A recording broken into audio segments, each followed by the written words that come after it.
huge concern that even before some of these technologies, whether it be digital technology, whether it be artificial intelligence, or whether it be even simple, e-commerce or b-commerce that we're talking about, that we're still in, right? That we have been experiencing in the last 10 odd years.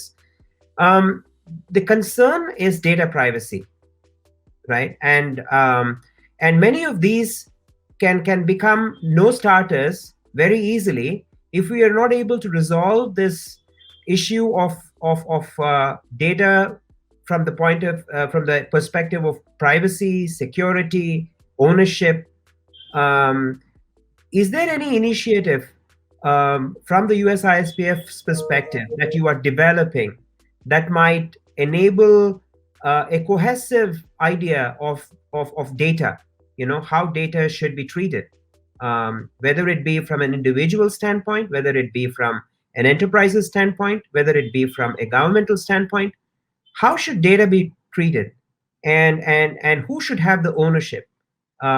Is there any initiative that you're working towards? So we're working on quite a bit of initiatives in that area.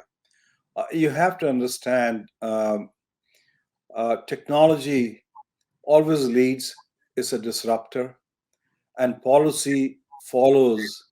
And at the moment, on the data side, while data is being generated all across, the issue of privacy has become a dominant issue for everybody.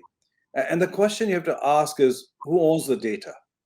And and you have to understand, while everybody says data is the new oil, you have to understand a stagnant data loses its value.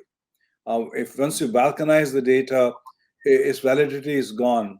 But if the data flows, it strengthens its validity, and its significance becomes much more enormous to everybody.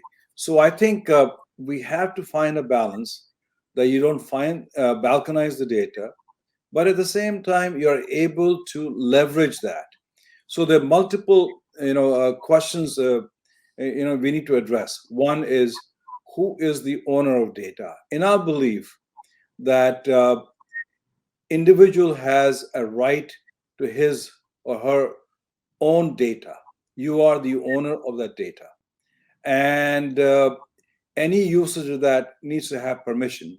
So far, our organization has been using people's data, marketing it, selling it, and I think that has to stop in a way that individual privacy is not revealed. That's number one. Number two is earlier we talked about artificial intelligence. Let's take the example of facial recognition. Uh, when you look around, governments, in the name of national security, in the name of terrorism, are setting up facial recognition system all across, from shopping malls to streets to airports.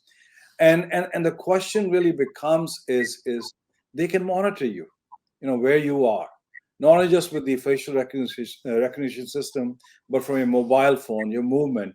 And that's where I think we have to find a balance. Where does national security comes in, and where does the privacy of an individual comes in? Because uh, unless we are able to define a process policy in that area, governments will get more and more powerful, and individual data, individual privacy becomes questionable also. And we're seeing that in China. A very very interesting example I want to give you is CNN, in their effort to see how long they can hide under the surveillance system of Chinese government, and basically the maximum time they figured out they can hide is only 11 minutes. They can track you down in any city, any village, anytime. To Right. me, that's Orwellian. That's not acceptable, and to me, that's a violation of individual privacy. But at the same time, I think you need data to ensure you can mine it to provide better services. Look at the terrorist threats coming in, but at the same time improve products also. So I think that process uh, is a work in progress. That continues as societies debate as to what is right, what is wrong. But we are working very closely with government of India. They have a parliamentary committee where we have a team recommending. We're doing the same thing in the US also. So it is a work in progress. We don't have the final answer, but we'll continue supporting both sides of the ocean.